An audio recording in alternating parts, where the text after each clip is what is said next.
The default mode network, or how I'm going to refer to it throughout the whole video, the DMN, is one of the most fascinating and crucial parts of your brain when it comes to understanding identity, your self-perception, and your transformation. It's the network that quite literally creates the story of you, of who you are. When you're not focused on an external task, so when your mind drifts, when you start imagining things, when you keep reflecting, when your mind starts replaying the past, the DMN becomes highly active. And it's the part of your brain that narrates your sense of self. And it constantly loops thoughts like, who am I? What do people think of me? What does this mean about me? Right? All of these questions. And it's also not a single structure, but a whole network of brain regions. So you primarily have the medial prefrontal cortex, the posterior cingulate cortex, and the angular gyrus. Now again, I keep mentioning it in all of my videos on psychology and neuroscience of the brain. You don't need to remember all the scientific terms. I just studied them, I know them, so I'm gonna teach you about them, but they are not that important to understanding all of these aspects, okay? I'm just mentioning them so you better understand what I'm talking about, so you know how our brain works. I'm just teaching you. Now, all of these parts, they work together to create continuity in your identity. In simpler terms, it's basically what gives you the experience of being someone with a consistent story across time and space, right? Now, when we talk about identity work or identity shifting into your next level self, this is where that work is happening on a neurological level. Okay, so in my work, when I talk about identity shifting, this is what I'm talking about. This is what is happening inside your brain. Your DMN operates as the baseline narrative generator of your mind. It's what fills the silence when you're not consciously directing your focus. Okay? This is why when you meditate or when you sit still, you suddenly hear the constant stream of thoughts that were always running in the background, right? That you don't notice in everyday life. And those are not random. They are the habitual outputs of your DMN, of what your subconscious is used to. And those thoughts, they keep replaying your self-concept and the beliefs that have shaped it over the years, over and over and over again, right? Because that's your programming, that is your conditioning. So if your internal narrative has been programmed around limitation and lack and fear and unworthiness and scarcity and all of these negative limiting aspects, the DMN will keep running those same loops because it's wired for consistency, right? And it doesn't matter whether it's wired for growth or whether it's wired for self-sabotage. It keeps doing the same thing. And like I said in my past videos, the brain always prioritizes familiarity over possibility because what's familiar feels safe. So again, even if it's a negative loop, it still keeps on being consistent with it because it's familiar. If chaos and lack and all of these negative things are all you know from when you were little, from when you were a teenager, or if it's just developed the past years, this is what your subconscious will keep running over and over and over again because you know it, right? Now, the DMN is also heavily intertwined with memory networks. Makes sense, especially the hippocampus in that case, which means that it draws from your past experiences to build more on your current identity. And this is why people often feel trapped in old patterns, even when they consciously want to change. And especially when they just started doing manifestation work, right? Because that is where those blockages arise, where you notice how strong your subconscious conditioning and programming actually is. The brain keeps referencing who you have been, how you have been treated, and what you have survived as evidence of who you are now. Because again, that's all you know, so it references that. Now, the default mode network keeps pulling from the same memory bank to maintain that coherent sense of self, because otherwise you would contradict yourself, and that doesn't work. That's not how the brain works. Even if that coherence is based on pain, again, it doesn't matter whether it's self-destructive, right? So when you start rewriting your narrative, aka when you're identity shifting and manifesting your desires and wanting all of these great things, aka when you begin to embody a new beliefs and new emotions and a new identity, it can feel deeply uncomfortable because your brain is literally trying to hold onto the old story that it believes keeps you safe.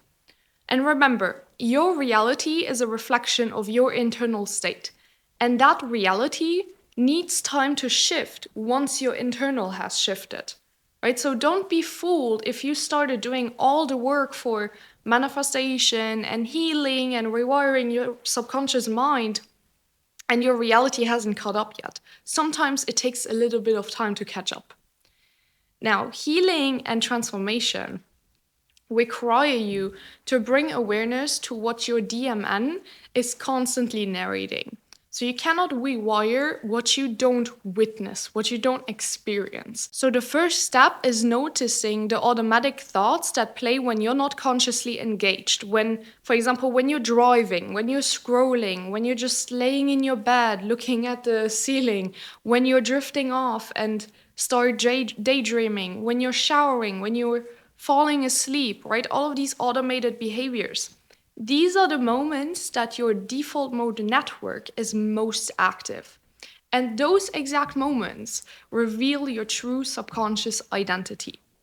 This is why meditation and visualization and identity rewiring are such powerful tools, because they quiet the habitual noise long enough for you to actually see the story that your brain is repeating.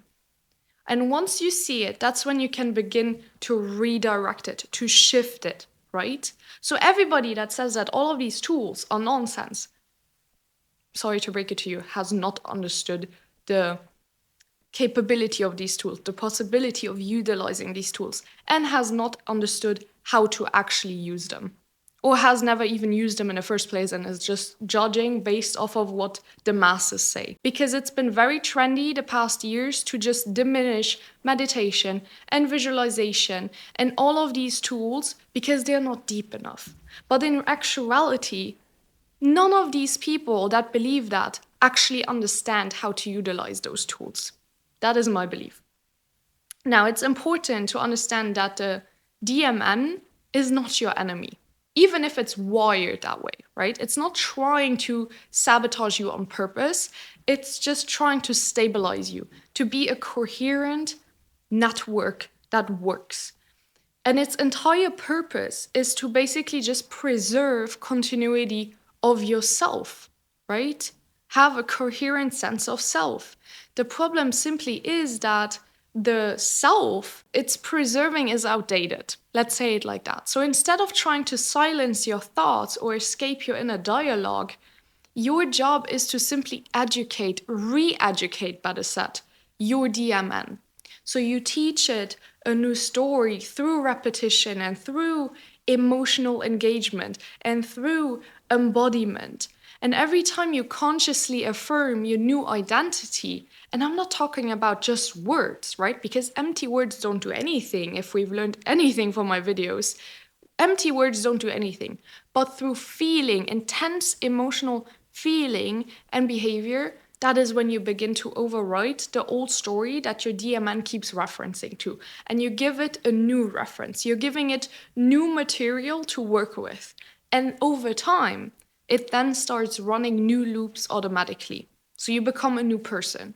The thing is, you can choose to do that today, right now. It's a choice, right? And this is also where embodiment comes in.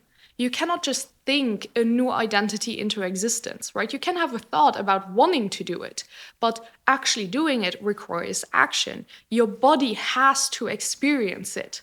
And the default mode network doesn't update through empty affirmations and positive self-talk. They are great to just add into your everyday life, right? They make you feel really good, but they are not the main tool on what is gonna rewire your subconscious.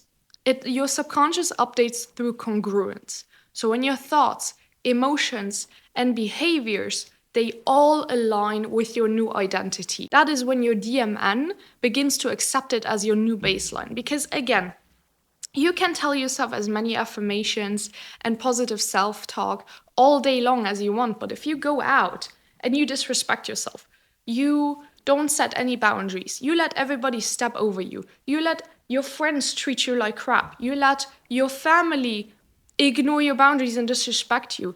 If you disrespect yourself, if you keep telling yourself you're gonna do this, and this, and you keep doing the opposite, you're disrespecting yourself. You're not trusting yourself, right? It destroys, it breaks your own self-trust. If you're doing all of these things, well, of course, your tools are not gonna do anything.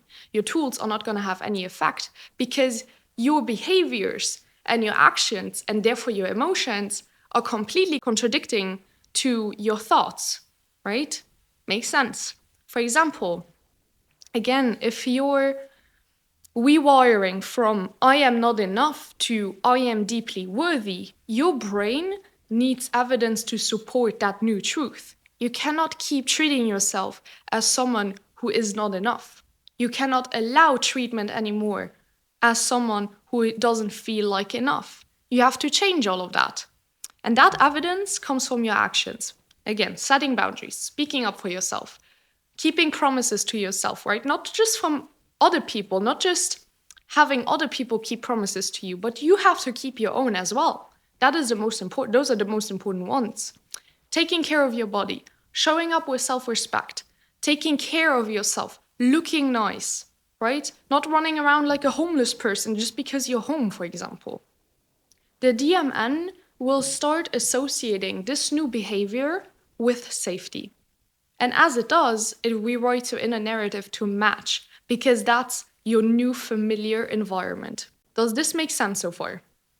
I would say so. Most people search for that evidence externally, which means that they expect other people to give them the certain feeling that they crave so deeply. But that is wrong and it doesn't work, at least not long term. It might give you short term satisfaction, but long term, it's not sustainable. And I'm talking about, for example, jumping from relationship to relationship. Someone who's just never single, someone who just adores this person and then is absolutely forever in love with this person and has never been alone because that person makes you feel worthy, right? Someone who switches their best friends like socks because they make them feel special. Pursuing that one job that you actually dislike just because your colleagues make you feel worthy, make you feel great, make you have a good time, but you actually hate it. It might give you a little satisfaction through this instant gratification that you're getting, right? However, it's not sustainable. And the more you chase these cheap hits of dopamine, the more void you will feel later on, because it's a vicious cycle. It doesn't actually fulfill you, and you just keep chasing these instant gratification moments that make you feel good in the moment for a few days, a few hours, a few days, or a few weeks, maybe even on a good day, a few months, but they don't actually last. And that is the problem. So I'll repeat myself again. Once your thoughts and your emotions and your behaviors, once they all align with your new identity, that is when your default mode network begins to accept it as your new baseline. And that evidence that it needs to accept the new version only comes from your actions, your embodiment, your experiences. When you experience self-reflection, daydreaming, or visualization, your default mode network also connects to the imagination centers of your brain, and it allows you to mentally rehearse future versions of yourself. And this is one of the most powerful ways to reprogram your brain, by emotionally experiencing your future identity as if it is already real. And that is what I'm talking about when I say you have to make it a reality before it even happened. You have to experience it before the outcome has even happened. The brain doesn't distinguish between imagination and reality when the emotional charge is strong enough. That is why you need feeling. That is why you need emotions. So when you vividly visualize yourself living as your next level self, speaking, moving, feeling, and thinking as her in such detail, your DMN begins to update your default identity accordingly. It starts predicting life from that new lens. And anybody, I'm saying it again, and I don't care if I get cancelled, anybody who tells you visualization and all of these tools don't work has no idea how they work. Because they do. They're just utilizing them wrong. Because the main aspect of what I'm talking about in all of my videos, and anybody that has any sense of knowledge on these topics, is feeling. Emotions. Because that is the language of your subconscious mind. And emotions are energy in motion. What is energy? The language of the universe. What we're all made of. We're all made up of energy. Everything around us is made up of energy, just different rates of vibration. There you have it. That in itself is a lesson. But anyways, back to the video. Another key piece to understanding is that overactivity in the DMN is linked to rumination, to anxiety, and depression, because it keeps looping self-referential thoughts without resolution. And this is why nervous system regulation is essential. When your body feels safe, your default mode network quiets down naturally. And that is when you can access presence, which is the state where your prefrontal cortex, which, if you haven't watched my previous videos, is your conscious and intentional brain right here. That is when the prefrontal cortex takes the lead. And again, I'll link the video specifically on the prefrontal cortex up here. But when the DMN quiets, you become less identified with the story of who you've been and more connected to the truth of who you are in this moment. Why do you think monks are so peaceful, are so at peace? Because they've completely detached themselves from their story. It doesn't mean anything about them. You just feel it. You're just neutral. You're just balanced. You're quiet. They quieted their mind. And that's what embodiment really is. A state of awareness where you're no longer fused with your old identity, but anchored into the now, consciously choosing what comes next. And the more you regulate your body, the more flexible your default mode networks becomes as well. Instead of clinging to old narratives, it then begins to adapt. It starts integrating new possibilities into your self-concept. And this is why consistent nervous system work, meditation, and identity shifting go hand in hand. They train your brain to find safety in expansion, not just in the familiar. And ultimately, your default mode network is not something to fight against, but something to work with consciously. It's the neurological foundation of your identity, of who you are, and when you train it through awareness and repetition and embodied experience, again, feelings, emotions, it stops recycling your past and it begins finally projecting a new future. And that is how you change yourself, how you change your life, how you change your entire reality. And that is how you make the impossible possible. That's the essence of transformation, when your default mode network is no longer in survival, but in creation.